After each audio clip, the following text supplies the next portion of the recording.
My name is Mary, but of course that's not my real name. I'm a professional basketball player here in the US, and this is the story of how I shattered my own heart with my own hands, destroying the beautiful life I had with the love of my life. While it may sound like a story you've heard before, I ask that you pay close attention to the details. It's those tiny moments, one small slip, a fleeting indulgence, that can bring everything crashing down. And believe me, it's dark and lonely here where I am now. I met Raymond, the love of my life, at a party. We had just won a huge game, and my team was celebrating hard. I wasn't drinking much, though. I don't like getting drunk, and I had to drive my friends home. Raymond came along with a friend of one of my teammates. I guess he noticed me sitting there quietly with my drink and decided to come over and talk. I had just gotten out of a rough relationship, and the last thing I wanted was anything serious. But from the moment Raymond spoke, I knew there was something special about him. His smile, his laugh, the way he made me feel at ease, it was all perfect. We spent the entire night talking, and by the end of it, I felt like I had known him my whole life. It was love at first sight. We got married 6 months later, everything happening so fast. It felt right. We didn't need to wait, our love was strong, and we both had our careers going well. There was nothing holding us back. Our wedding was like a dream, small and intimate, but perfect. And our honeymoon in Zanzibar was magical. I still hold on to the memories of those days, the way Raymond looked at me, how deeply we loved each other. But here I am now, 2 years later, still broken, still regretting the choices I made. I destroyed something beautiful, and it's all my fault. Raymond and I were deeply in love, and for the first couple of years, everything felt perfect. We decided not to have children right away. Both of us were at the peak of our careers, and we wanted to enjoy each other fully before taking on the responsibility of raising a family. And enjoy each other we did. We traveled the world, had romantic dinners, surprise gifts, and spontaneous adventures. There were so many magical moments. Watching the sunset in Paris, exploring Rome, and making love in the most unexpected places. Raymond was my biggest supporter, my best friend, and my love. But they say not all that glitters is gold. Little did I know, I was about to turn that gold into ashes with my own hands. The turning point came when I got injured. It happened during a friendly match with a neighboring team, but there was nothing friendly about the way they played. They were brutal, and by the end of the game I was taken off the court on a stretcher. We won the game, but I lost much more that day. The X-ray results showed a major dislocation in my left leg, something serious enough to keep me off the court for 6 weeks and requiring intense physical therapy. I was devastated. My career was everything to me, and being sidelined was a nightmare. But Raymond was there for me, his love and support making the situation a little more bearable. He was my rock. The doctor recommended one of the best physiotherapists in the city, Dr. Tobias Jameson, or Dr. Toby, as everyone called him. According to the doctor, Toby's methods were unconventional, but his success rate was high. I was eager to get back on my feet and trusted my doctor's recommendation. The day I met Dr. Toby, something felt off different. He was nothing like the other physiotherapists I'd worked with before. Standing at 6 feet 6 inches, with a strong build and a perfectly groomed beard, Toby exuded confidence and control. He was tough yet soft-spoken, strict yet gentle. From the moment he touched my leg during that first session, I knew there was something dangerous about him. But I pushed those thoughts aside. My career was on the line, and I convinced myself that I could keep things professional. For the first week, everything was normal. Dr. Toby worked on my leg, and we spent time talking. He was quiet, mysterious, and he listened more than he spoke, which only made him more intriguing. I wasn't thinking about him as anything more than my physiotherapist at first. But things started to change when Raymond began to notice. Ray became uncomfortable with how much time I was spending with Dr. Toby. He would stand by the garage door, where our sessions took place, listening to our conversations and hearing me laugh more than usual. He didn't like it. I remember catching him eavesdropping once, and although I pretended not to notice, I could feel the tension growing between us. After holding it in for too long, Raymond finally spoke up. He suggested we get another physiotherapist, someone else to take over my sessions. I had never seen Ray jealous before, but he was now. For the sake of peace, I agreed. We hired Dr. Cindy, a capable therapist, but she wasn't Toby. There was no connection, no warmth. She was strictly business, and that wasn't what I wanted. I missed the conversations, the laughter, the ease I felt with Dr. Toby. After just one session with Cindy, I canceled her and called Dr. Toby back. In hindsight, I should have stuck with Dr. Cindy, but by then, Toby had already worked his way into my mind and heart. I couldn't let him go, even though I knew it would upset Raymond. When Ray found out I'd brought Toby back, we had a massive argument. He didn't understand why I'd gone against our agreement, and I didn't have a good explanation. The truth was, I was falling for Toby, but I didn't want to admit it to myself. We fought for days, barely speaking to each other. During that time, Dr. Toby continued to come over for my sessions. I could feel the boundaries between us blurring. The physical therapy turned into something more intimate. He would wrap his arms around my waist to support me during exercises, and his touch sent shivers down my spine. I knew what was happening, but I couldn't stop it. After 2 weeks of tension, Raymond apologized for making a big deal out of nothing. He said he trusted me and supported my decision to keep working with Dr. Toby. I should have felt relieved, but instead I felt guilty. Ray was trying to hold on to our marriage, and I was letting it slip away. That night we made love, but even in the middle of it, my mind wandered to Toby. I imagined his strong arms around me, and before I could stop myself, I whispered his name. Luckily, Ray didn't hear me. Then came the day Dr. Toby finally crossed the line. It was a rainy Friday, and Ray was out of town visiting his parents. I was home alone when Toby came over for what was supposed to be one of our last sessions. We had planned to go to the court for some light warm-up exercises, but the weather had other plans. Instead, we ended up in the living room watching a movie.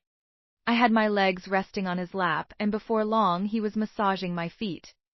His touch was soft, gentle, and before I realized it, I let out a small moan. That was all the invitation he needed. He leaned in for a kiss, and I didn't resist. One kiss turned into more, and soon we were touching, caressing, and exploring each other's bodies right there on the couch. Dr. Toby took off my t-shirt and sweatpants, and I let him. In that moment, I didn't care about anything else. Not my marriage, not Raymond, nothing. Toby made love to me right there in the living room, and it was the beginning of my downfall. That night marked the start of an affair that would destroy everything I had worked so hard to build. After that night, everything changed. Toby and I crossed a line that I could never uncross. What started as innocent physical therapy turned into a full-blown affair. The guilt ate at me, but I couldn't stop. Toby's touch was intoxicating, and every time Raymond left the house, Toby and I took advantage of the situation.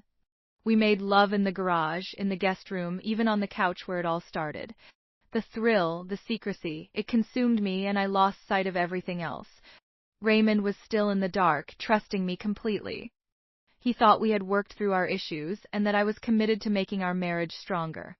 Meanwhile, I was living a double life, deceiving him at every turn. Toby and I kept our affair hidden, meeting whenever Ray was out or too distracted to notice. I knew it was wrong. I knew I was playing with fire. Every time I was with Toby, I told myself it would be the last time, but I was in too deep. The connection we shared went beyond physical attraction. Toby was everything Ray wasn't, mysterious, dangerous, and exciting. But even with all that excitement, I knew in my heart that I was destroying something beautiful. Things reached a breaking point when Ray left for an annual conference out of town. He was supposed to be gone for the entire weekend, and Toby and I planned to spend that time together at my place. It wasn't the first time we'd arranged something like this, but something felt different about that weekend. I felt uneasy, like a part of me knew that it was a mistake waiting to happen. But the moment Toby showed up, all my worries vanished. His smile, his presence, it made me forget everything else. The first night, we couldn't keep our hands off each other. We moved from the living room to the stairs, finally ending up in the bedroom, the same bedroom I shared with Raymond. We had never taken our affair to that space before. It felt like we were crossing an even deeper line, one that made everything feel riskier, more dangerous. The sex that night was different. Maybe it was because of where we were, maybe it was because we knew how risky it was, but the intensity of it overwhelmed me. Toby's touch, his strength, everything about him made me feel alive in ways I hadn't felt in years. As we moved together, I was lost in the moment, blind to everything around me. So blind, in fact, that I didn't hear Raymond's car pull into the driveway. I didn't hear the door open. The first time I knew something was wrong was when I saw Ray standing in the doorway of our bedroom, watching us. His face was a mix of shock, anger, and heartbreak, and my heart dropped into my stomach. I tried to speak, but the words wouldn't come. Before I could even think, Ray lunged at Toby. The next few moments were a blur. Toby and Ray were tangled together in a violent struggle, fists flying and shouts filling the house. I screamed for them to stop, but neither of them listened. Ray, filled with fury, punched Toby over and over again until Toby managed to shove him back. They ended up outside the room, still fighting as they crashed down the stairs. I watched in horror as Toby pushed Ray hard enough to send him tumbling down the flight of stairs. Ray's body hit the ground with a sickening thud. I rushed down, screaming his name, but he wasn't moving. Toby stood there, his chest heaving, looking down at the mess we had both caused. The man I loved, the man who trusted me, was lying motionless at the bottom of the stairs because of me. Because of my choices. My betrayal had led to this. In the chaos that followed, I barely remember calling for an ambulance. Ray was rushed to the hospital, and though he survived, the fall left him with permanent injuries. He lost his ability to work and had to go through months of painful recovery. But even as his body healed, our marriage couldn't. The trust was gone, shattered like glass. And I knew it was entirely my fault. As for Toby, he was arrested and charged with attempted murder. He lost his license to practice and was sent to prison. I haven't seen him since, but the damage he caused, no, the damage I allowed remains. The aftermath of that night was a nightmare. Ray filed for divorce soon after he recovered physically, and I lost everything. My career, my endorsements, and most importantly, the man I loved. News of the affair and the fight spread like wildfire, and I was labeled a disgrace in both my personal and professional life. No one wanted to work with me after that, and I watched my career crumble before my eyes. Ray, despite everything, has tried to move on. He's learning to live with his new reality, but I know he'll never truly recover from what I did to him. I destroyed his life, our life, with one selfish decision after another.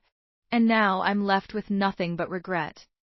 The love I had with Raymond was beautiful, but I let my desires and my weakness ruin it.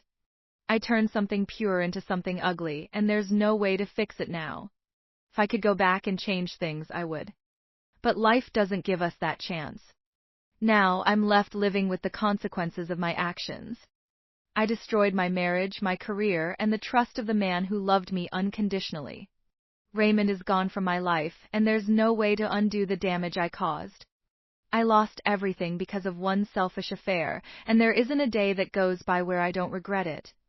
Raymond is learning to live with his new reality, his life forever changed by that fall down the stairs. He'll never be the man he once was, and it's because of me. His ability to work, his trust and love, everything was shattered in one night. And while Toby is sitting in prison for his part in the destruction, the real weight of guilt lies on my shoulders. I allowed this to happen. I opened the door to betrayal, and now I have to live with the consequences. My career is over. The scandal spread quickly, and my endorsements dropped me faster than I could blink. No team wants to work with a player whose personal life became a public disaster. I tried to rebuild, but it's impossible to escape the stain of what happened. I was once on top of the world, living my dream with Raymond by my side, but now I'm a shadow of the person I used to be. Every day, I wonder what my life would be like if I had just stayed faithful. If I hadn't let Toby get too close, if I had pushed him away when I had the chance. But those what-ifs are endless, and they won't change the reality I live in now. I let my desires, my selfishness, take over, and now I'm paying the price. I want to believe that Ray will find happiness again, that he'll be able to move on from the pain I caused him. He deserves that more than anyone. As for me, I don't know if I'll ever find peace. The guilt is constant, the regret overwhelming. I wish I could turn back time, but I know I can't. If there's anything I've learned from this, it's that betrayal destroys everything. It doesn't just ruin the person you betray, it ruins you too. I'm living proof of that.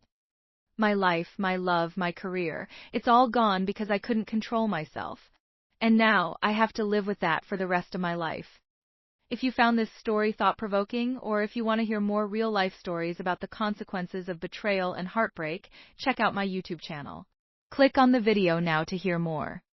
Don't forget to like, share, and subscribe for more unfiltered content on love, relationships, and the tough choices we all face.